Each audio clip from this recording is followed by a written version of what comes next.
The positions I take is not based on my friendship with leaders. I take principal positions when I come to sit here. If I was taking positions on the basis of friendship with presidents and so on, I'll be lying down for Nana Akufo-Addo to walk all over me. You know it. So stop that kind of politics. Yeah. My politics is not informed by who is my friend. Whenever I say my PENDREAM TV there, I see them yopo. Very, very tough tax. And sometimes when I listen to some of my friends in the New Patriotic Party, I doubt whether they really understand the tax before them. We do. You see, to win elections in 2028, there are two conditions which needs to be satisfied. One, you need to convince the Ghanaian electorate that you can do better than you did in your last two terms. Because by the end of your last two terms, the indicators were horrible. You know, and I think that many Ghanaians do not want to return to 2024. And, you know, so that's a major tax. The other tax the party needs to perform is that by 2028, it needs to demonstrate that it can do better than the Mahama administration has done. These are two important tasks. One, that you are not going back to what you did in the 8 years that the people of Ghana gave you power, and that you can do better than what the current administration is doing. Now, if you listen to them, all the talk is about unity. Oh, if only we can unite. If you unite, and you can take inflation to 54%, who's going to care about your unity and so on? So they must understand that tax. The major tax is to show that they can deliver a performance which is much better than what we are getting today. And if they're able to do that, why not? You know, they win, but it's an uphill tax. Okay. Then even if you come to this talk about unity, who and who are united? Because in 2024, there was a split in the party. So when they talk about unity, does that include efforts to heal that split, which led to the emergence of the United Party? As I'm listening to people in the United Party, I'm listening to Lawyer Pierre Dankwa, I'm listening to Solomon Owusu, and so on. I'm listening to former General Secretary of the party, Nana Hininto, and so on. I'm listening to Philip London. And they are swearing that they would never go back to the New Patriotic Party. You understand? So when they talk about unity, what does that mean? There was Dr. Amwaku Tufo, who was actually threatening to form a new political party.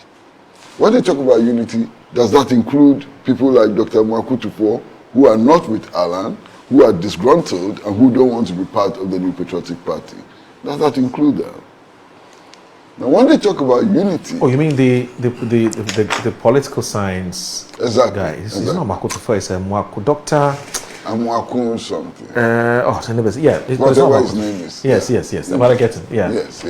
You know. Because I don't want us to confuse him with the founding father of the NPP. No problem. Yes. You know what I'm talking about. Yes, I know him. I know the chap you're talking about. Amwaku something. Amwaku. He used to be a lecturer at the University. Yes, Fantastic. Political Science Department. Fantastic. Yes. Thank you very much. So when they're talking about unity, does that also include people like Professor Frimpong Boateng? Does it include people like Nyaho Tamakro and so on? Because through unity, should be able to bring all these factions and individuals together. And I get the sense that when they talk about unity, they are talking about the unity of the newly elected presidential candidate and those who contested him. Is that unity enough? I'm not so sure that unity is enough. You understand? So these are some of the challenges they have. They are talking about reorganizing the party and so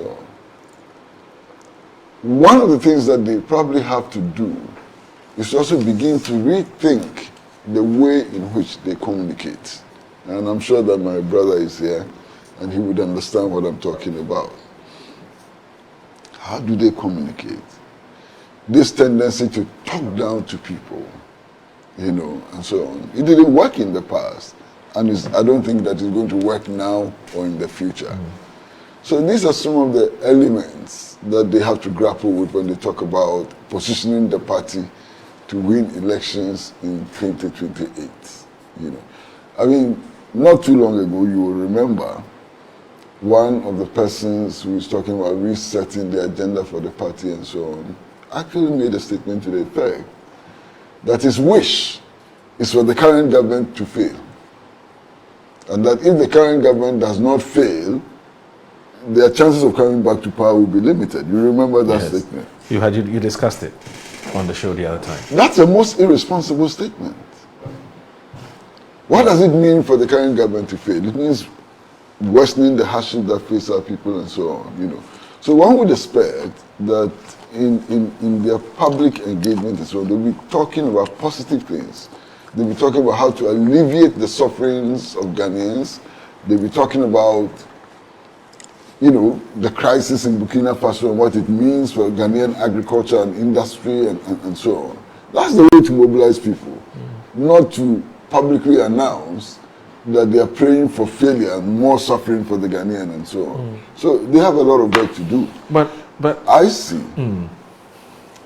some people in the New Patriotic Party who are properly focused, who understand the national situation and so on. But I doubt if they are given a hearing or if they are allowed to play crucial roles in the reorganization effort.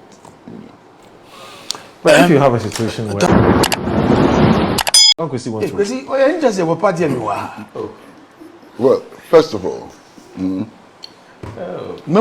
get very worried when those in political parties running for office declare that this is our party.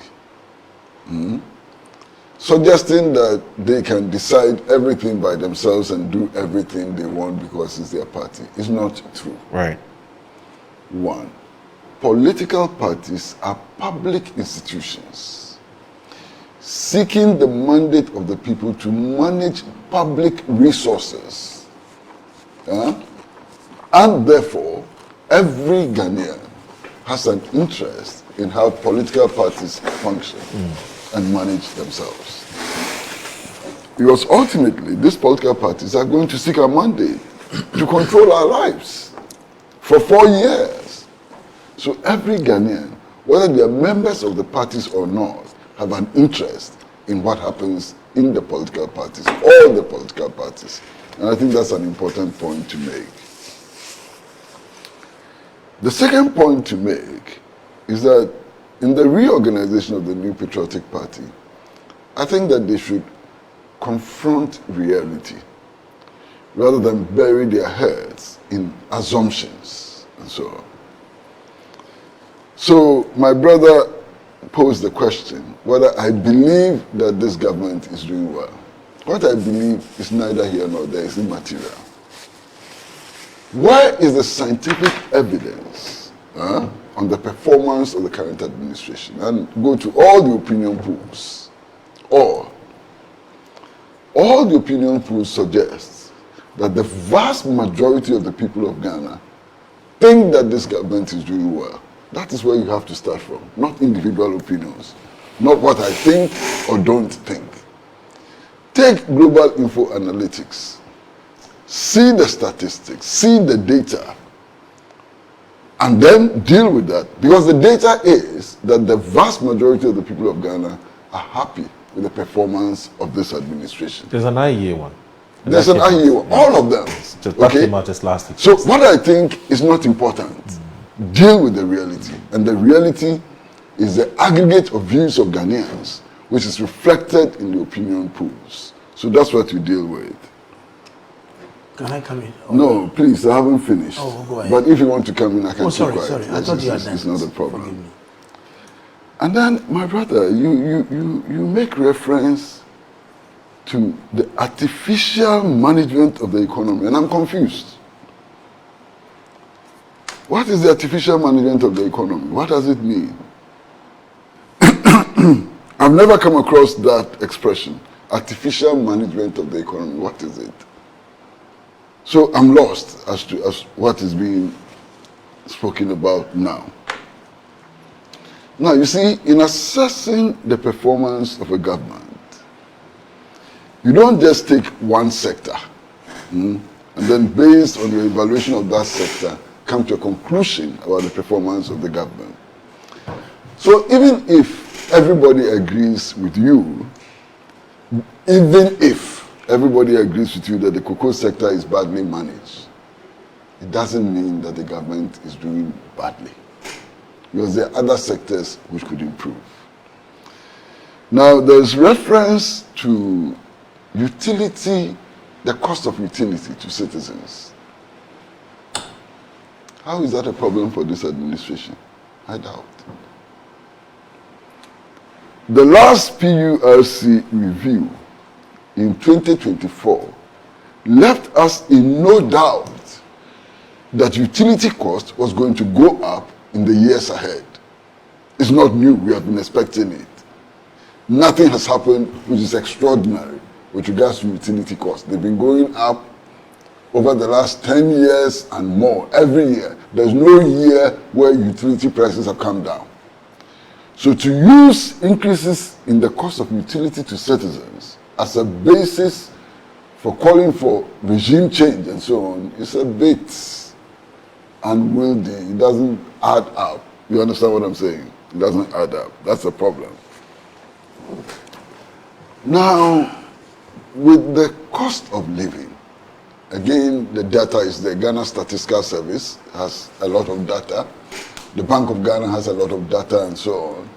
I'm not so sure that today anybody can argue that the cost of living is rising.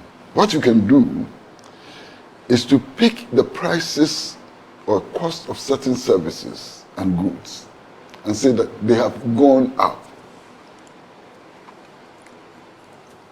So, because the official position is that inflation has dropped to 3.8. Is my figure correct? Fact. I think so. That's a fact. It has dropped to 3.8. Yes. Now, that is an admission that prices are generally, on the average, not dropping. Because the rate of inflation, in economic terms, is the rate at which prices rise. So if inflation is at 3.8, it means that on average, generally, prices are rising by 3.8%. While some time ago, they rose by 54%. Indeed, by the close of 2024, December, inflation was around 27-point-something%. It was around 22. Okay. 22%. Okay, let's say 22%. Okay? Yes. So what this means is that the rate at which prices rise has been lowered. Is that good or bad? It's up for us, all of us, to judge. And I don't think that anybody is going to argue that this is bad. You understand? Now, my brother here also has dwelt a lot on the cocoa sector. I'm taking note of the fact that he said that it's a substantive topic which we are going to discuss. Right. So I'll reserve my comments for now. Yeah, that's our next when topic. it comes up, we can look at it. But these are some of the things that we need. Moro, thank you very much. In as much as Global Info Global Info Analytics and IE. and IE have come out with their study to talk about stabilized economy, I want to appeal to the two institutions to go to the cocoa farmers. That is a reality. The cocoa farmers is also a constituency within the country. I'm sure they are listening to them. They are watching them on various platforms. Okay. And the kind of anger and pain and the level of deceit that this government has done to the cocoa farmer. When you promise the 6,000 Ghana cedis, because Akufo-Addo were not doing well. You want to introduce a topic there. Kwesi, I wouldn't hear about it. So that's our next. So it is very key that we need to. I will share the cocoa one. Yes. But Kwesi, with the greatest of respect, in as much as inflation has dwindled to 3.8%, this is not reflective on the ground. This is not. And Akufo-Addo government, utilities were not increased as the way they did. It's a fact. It's a fact we need to let the people know. Government services have all shut up. Go to Abosokai. They will tell you the duties they are paying. And how is it reflecting on the prices on their wares. I am not telling them. It's all over the space that people are talking. I sometimes when I see the video, I share some with you and other media friends. The agri minister went up north. They went to inaugurate some program about these crops. One of the chiefs from the north, Tamale area, complained that they produce the sorghums, the millets, the rice. People are not buying them. Kwesi, you said we shouldn't talk about this. Is this not a problem? My friend, please don't do that to me. I've not said on this platform sorry, that you shouldn't talk about anything. Sorry. No, let me finish. I've told you that my personal views are not important. Let me take it back. Let me take it back. Please don't do that to me. It's not fair. Let me take it back. Yes. So I'm saying that this economy is an aphrodisiac economy because to reduce inflation to 3.8%, cedi dollar has been stabilized. Petrol prices has been what? Dwindled. When it is reduced at the world market, that one the president is doing well. But when it's increased in the world market, it's not from him. So all I'm saying is that what they are telling us is not what is reflecting on the ground. Okay. So it's an opportunity for NPP to explain to the people of this country that this is deception. Okay. That is what I'm talking about. All right. So clearly, when you go to the cocoa area, we'll talk about it. Okay. I think I have the floor to talk about this. It appears that your very good friend, Randy Abbey, his head is on the block, the chopping block. He's a very good friend. And yes, he's a very good friend as well. I mean, but when I call, he doesn't pick. He doesn't pick my calls. He doesn't pick your calls. So he's no longer your good friend. He's still my brother, not a friend. He's my brother. He's your brother. But he doesn't pick my call, even before this problem came. Okay. So reach him for me. Maybe when you call him, you pick. All right. He's watching us now. I'm sure he was. All right. So you're watching Good Morning Ghana on Metro Television. Let's. Person who picks his calls. Yes, I'm surprised. Anyway, but it's if he doesn't take your call, he'll call back. Okay. But he hasn't called me back. So cocoa farmer. Of course, for political reasons, he will be happy with what has that. Majority of the cocoa farmers are not happy with what is going on. Okay. So if he's happy because of his party colors, bingo. Interestingly, he has also been accused of saying miracles that he has he's mobilized some NPP people and mobilized. I mean, the two political parties are mobilized what? That he's going to mobilize NPP farmers, cocoa farmers, for them to say some bad things about the government. Anyway, let's bring in Mr. Kwesi Pratt. The two of you are actually. So clearly, have their price been reduced or not? The bottom line is that you have reduced their prices, and they are not happy about it. I agree with you. All right, Angr. Well, first of all, I think it's important to set the record straight. No cocoa farmer has come forward to say that they are happy with the decrease in cocoa price. What I've heard cocoa farmers say is that they understand why the price has been reduced. And that we should not just be looking at the price, we should also be looking at the supply of inputs and other incentives to cocoa farmers. Right. That's what I've heard. Indeed, the cocoa farmer that was referred to spoke about the fact that for a long time they couldn't get fertilizers and so on. And that now, even with the decrease, they are getting fertilizer and other inputs.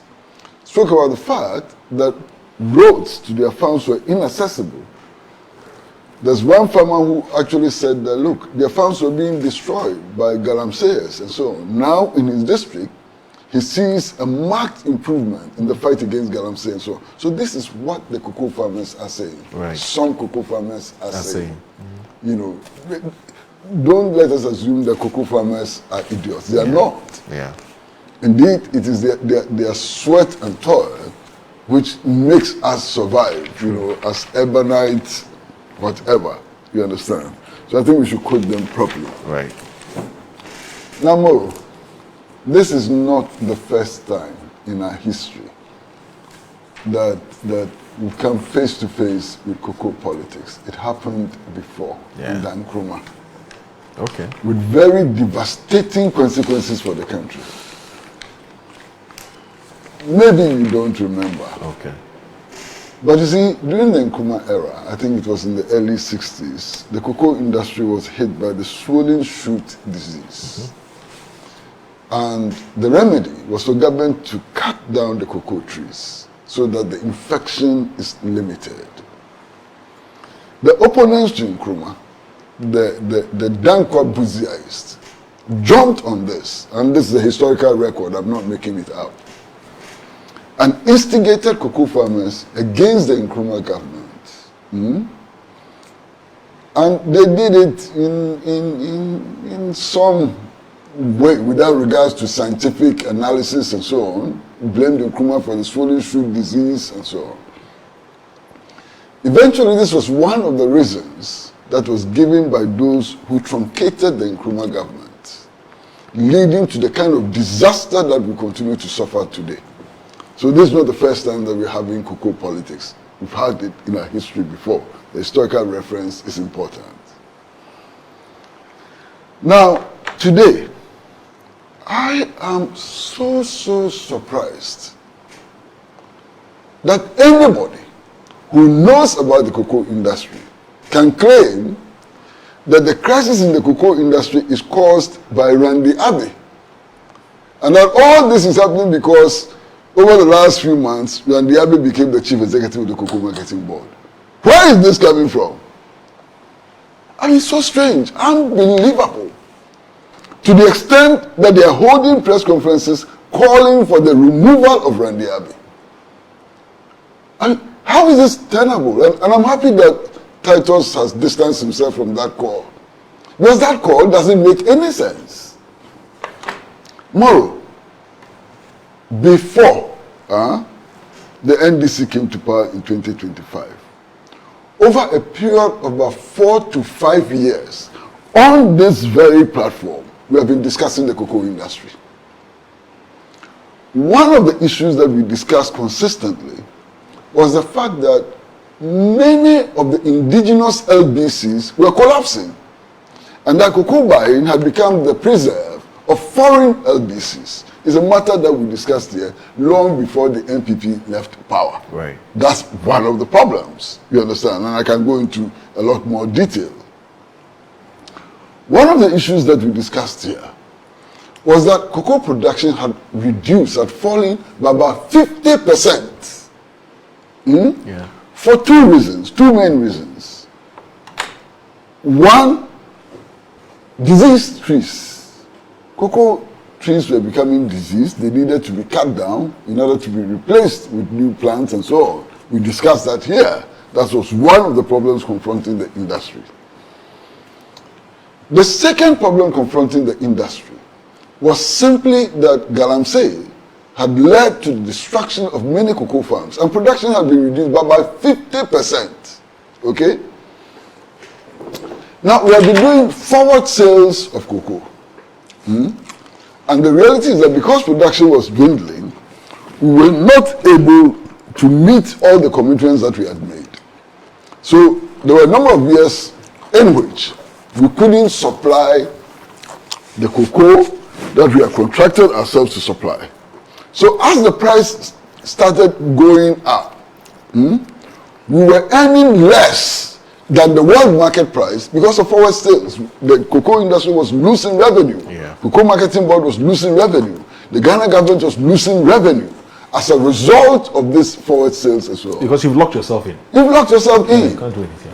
Now, beyond that, Moro, beyond that, situations became so dire that by the time the Akufo-Addo government was leaving office, lending from external sources for the purchase of cocoa has stopped. If I'm lying, tell me that I'm lying. The syndicated loan model has stopped. It has stopped. Yeah.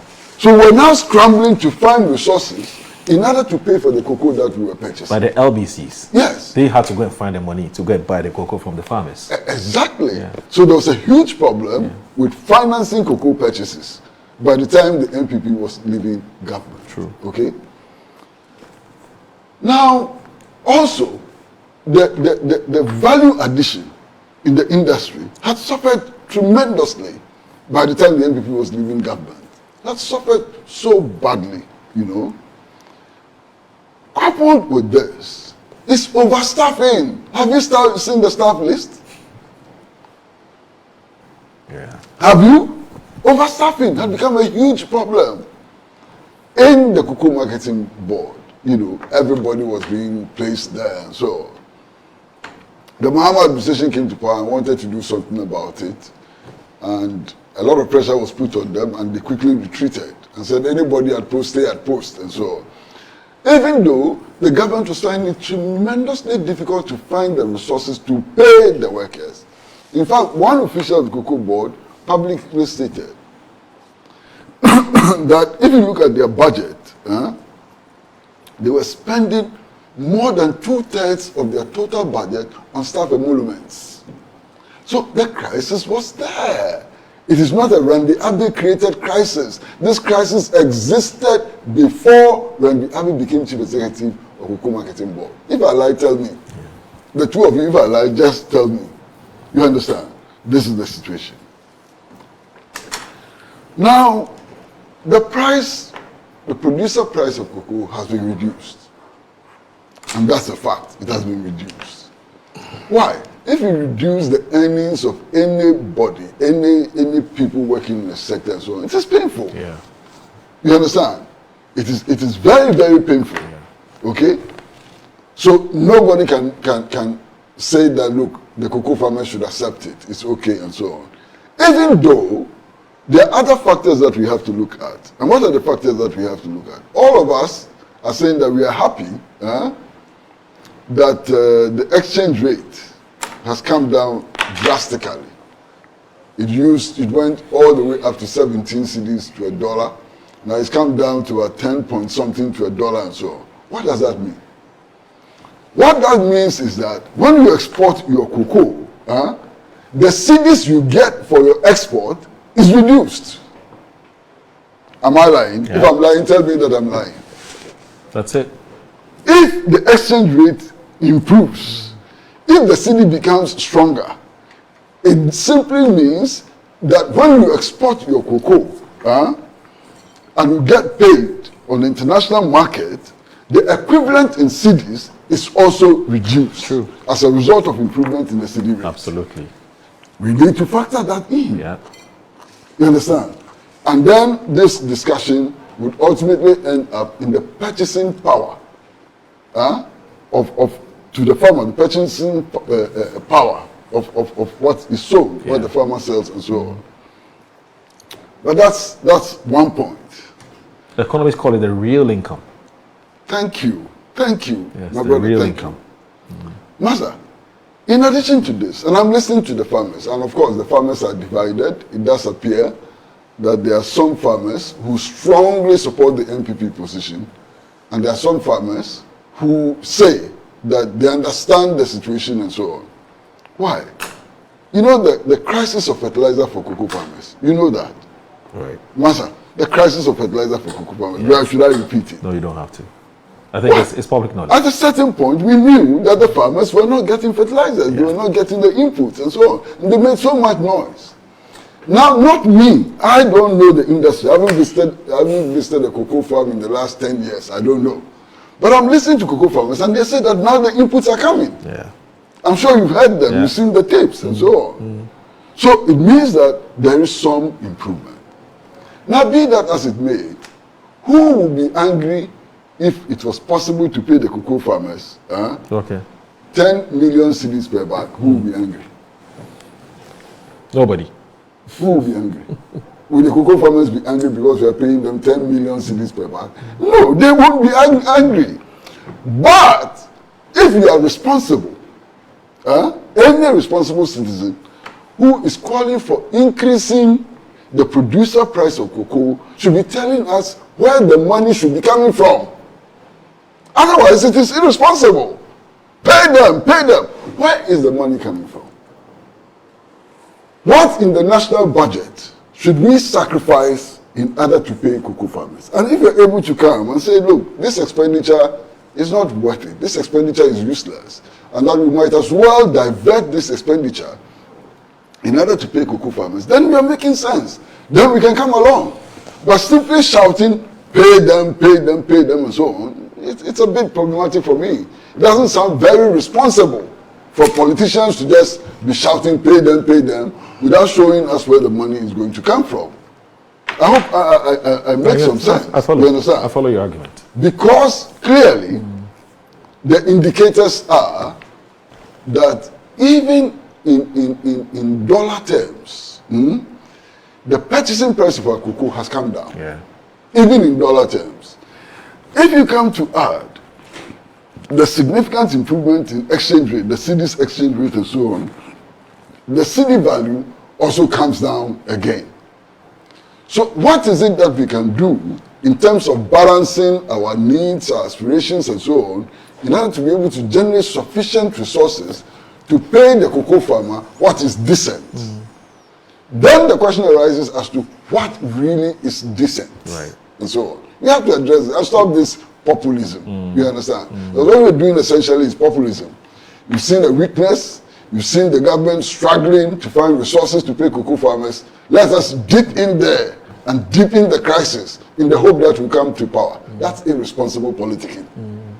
Completely irresponsible politicking. Well, how do you respond to other people who say, and I've heard the spokesperson for the minorities, I think is a ranking member on agriculture and cocoa affairs.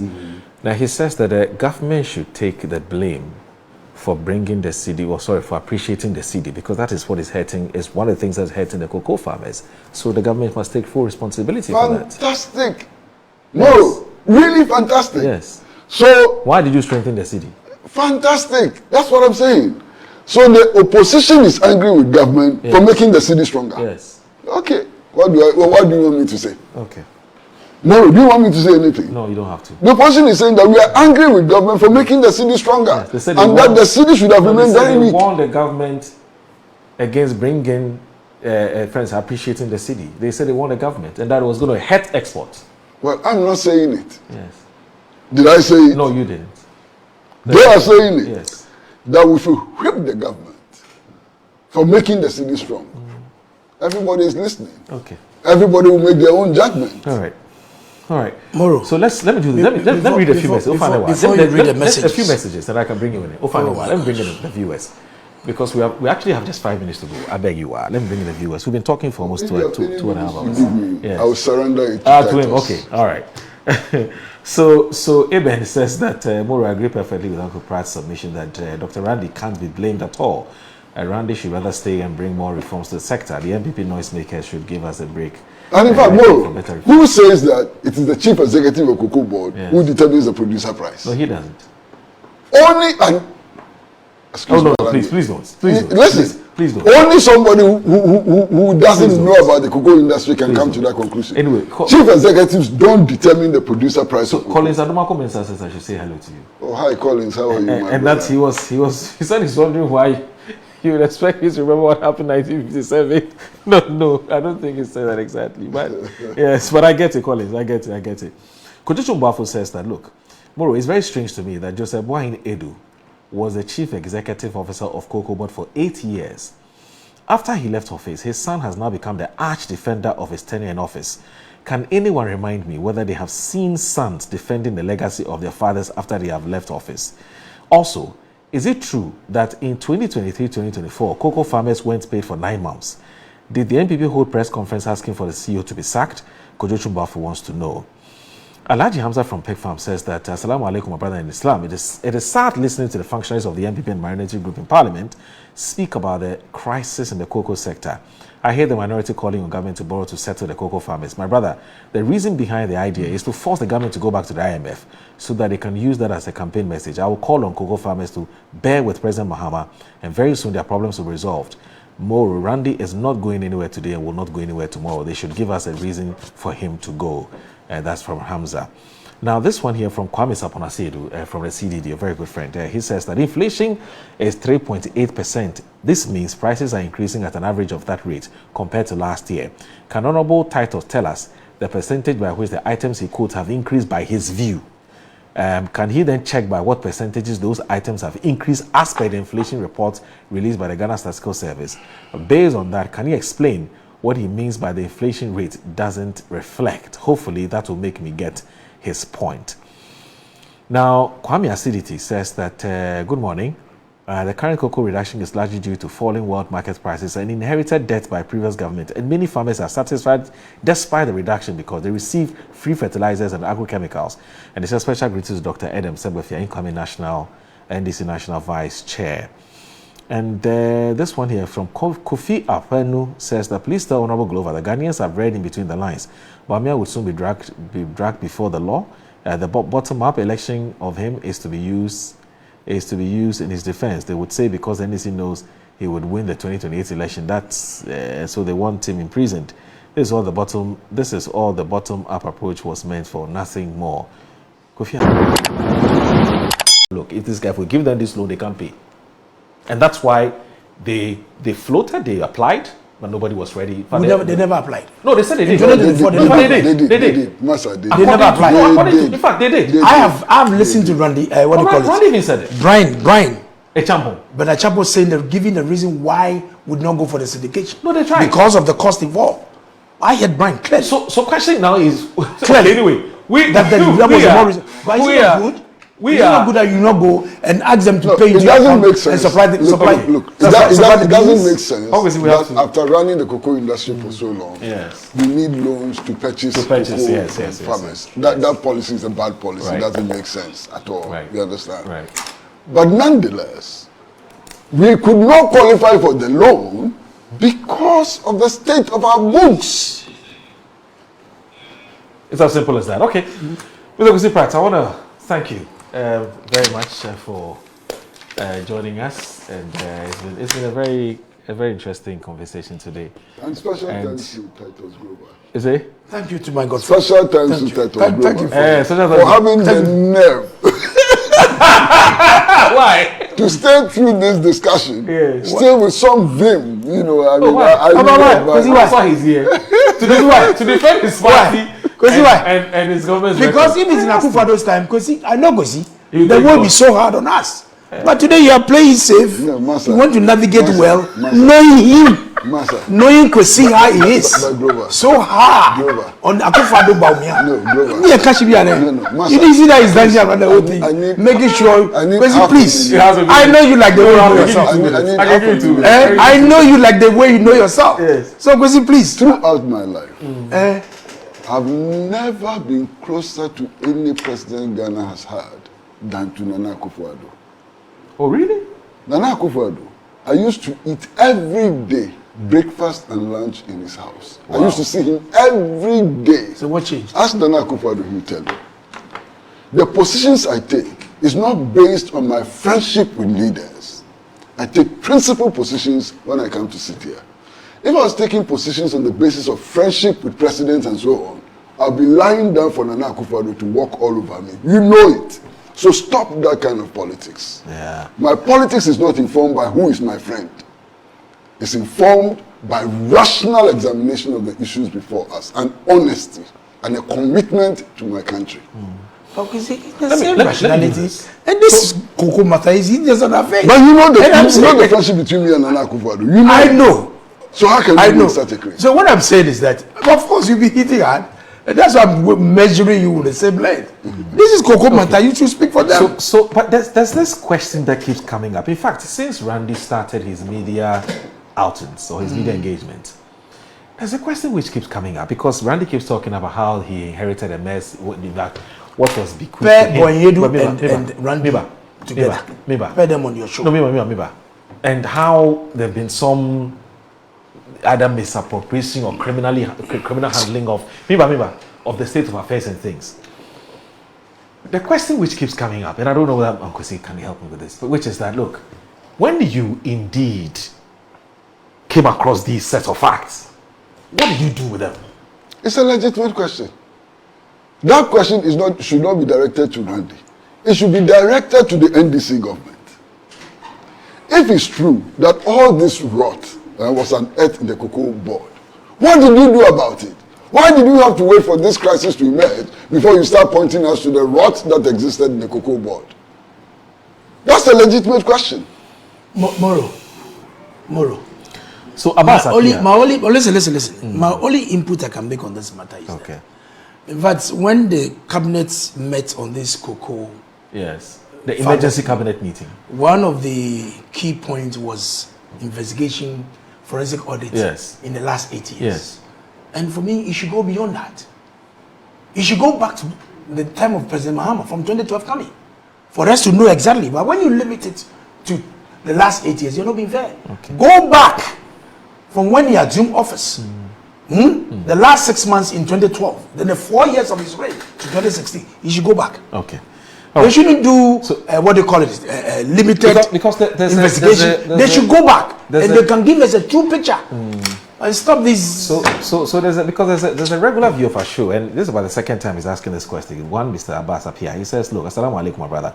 Wa alaikum assalam alaji, and good to hear from you. Please, can Randy explain why he did not ask for a forensic audit on assuming office? The findings would have assisted to clarify the issues very well." And that's coming from Alaji Abbas up here. And then also this one here is that, somebody's actually giving me some additional information that the situation was so bad in 2023 that Cocoa Board actually went to Dubai to look for a loan because people were not prepared to give us, the syndicated loan wasn't working.